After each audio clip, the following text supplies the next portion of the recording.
Hello, Eternum, and welcome to KOTT News, Eternum's #1 source for news. And this is the War Report. No change in the dynamic of Eternum last night as the forces of Gorilla Town maintained control of the flow of the spice.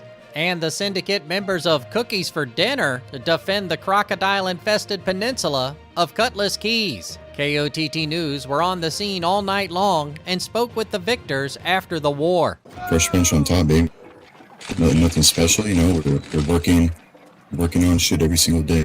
Well, I saw they were able to get you down to 1 point on Bravo. They were trying to pinch you on the flank, but you were able to successfully hold the road resupply throughout the entire fight. So I would like to commend whoever your shot caller were, at least your center line. Anybody out there who stood out in your eyes, though? You guys won? I'm gonna give a fat shout out to one of the Kill Squad shot callers, Chat.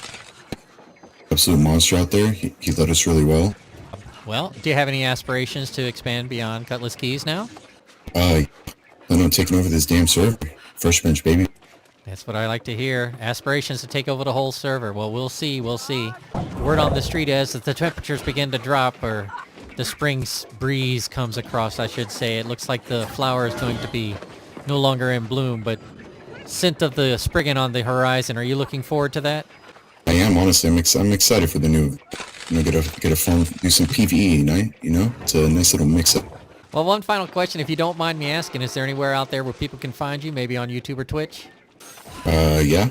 You guys can follow my Twitch, ZZ Smalls, AZIZI, Smalls, one word. I love you all. I love you, Joe.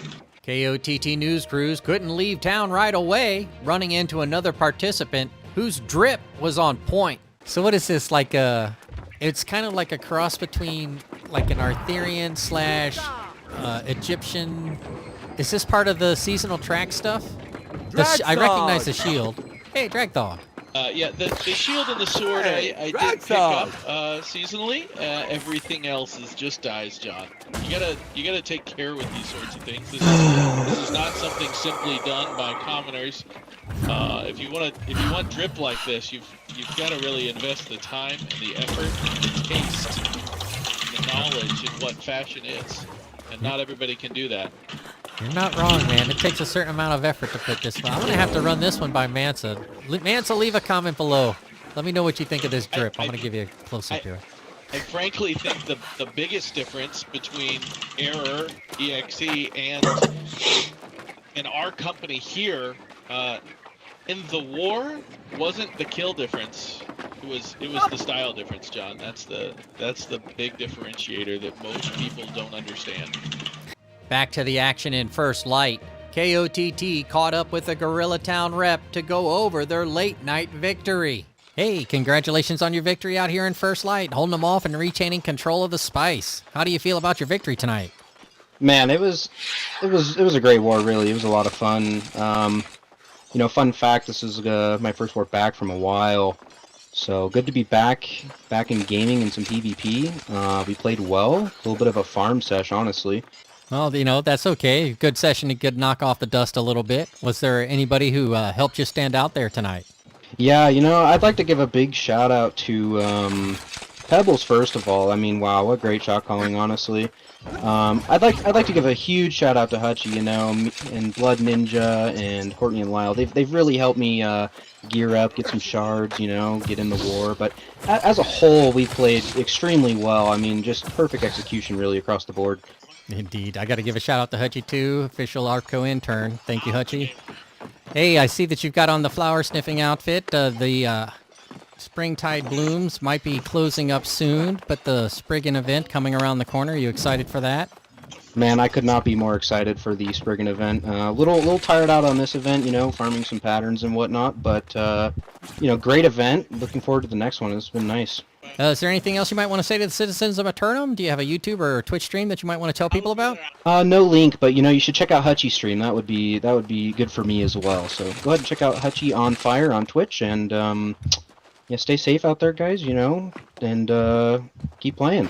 Returning to our ongoing coverage of the flower sniffing cult, As the seasonal blooming period comes to a close, more and more followers gather to say goodbye until next spring. In other news, KOTT Studios tried out some preliminary streaming concepts to see if KOTT 1 could handle dual responsibilities, but it seems unlikely at this time. Turning to the weather, and today looks like an easygoing final day to get as many flowers and patterns as possible, before the final setting sun gives rise to a corruption invasion force of extraordinary fighting power. Let's all give Dr. Claw a big hand. 5 roster submissions for Simulated Fantasy Combat Resolution tonight, brought to you by LARPco. Remember, if it isn't LARPco, it's cardboard. Additional consideration provided by the Craft Services crew. The generous contributions of viewers like you really do help out the channel. Thank you. Tonight, the Syndicate members of JDB's Kitchen attack the Covenant converts of Outcasts for control of the arid desert region of Brimstone Sands. JDB, taking a shot at fighting in 3 alternative outings tonight, focus their offensive efforts on taking out the Outcasts in the northwest. But will they be there to defend? Despite having 2 defensive obligations, the Zealots of Outcasts are highly likely to be in the dunes, looking to enjoy this matchup against this worthy adversary. Meanwhile, the Marauders of Iron Reavers challenge the champs of JDB's Kitchen for their heavyweight title and the right to rule over Everfall. Iron Reavers smell an opportunity to take a shot at the title, and they're going for it. They'll field their top 50 performers to see how they fare in the ring. JDB's Kitchen staff, taking on the challenge while contending with a second defensive elsewhere, will have to decide exactly how important the island's bragging rights are. Meanwhile, still, the Syndicate members of Commit assault the Marauders of Stam Out Z for control of the island's primary oil reserves of Weaver's Fen. Commit turn their attention to the peat moss bog of the Fen, sizing up the enemy and making a move to secure the eastern thoroughfare of the island. But Stam Out Z have the majority of their forces holding the front line of their territory here. They have no plans on yielding backwards towards Morningdale. Simultaneously, the Syndicate forces of Looking for Shotcaller attack the Covenant converts of Outcast for control of the bamboo forest preserves of Ebonscale.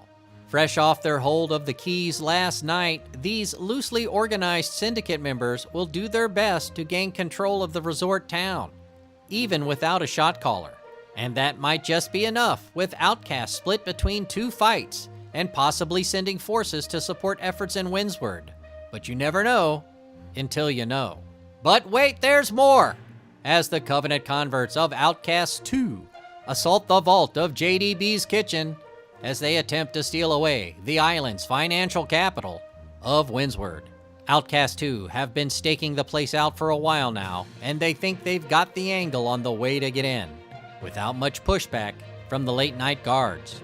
Security forces might be light tonight if JDB find themselves more interested in offense or longevity bragging rights, but never count out the security shift at this bank vault. Be sure to tune in for complete coverage and reactions from the citizens tonight at 11. Until then, this has been War Correspondent JChalant, KOTT News.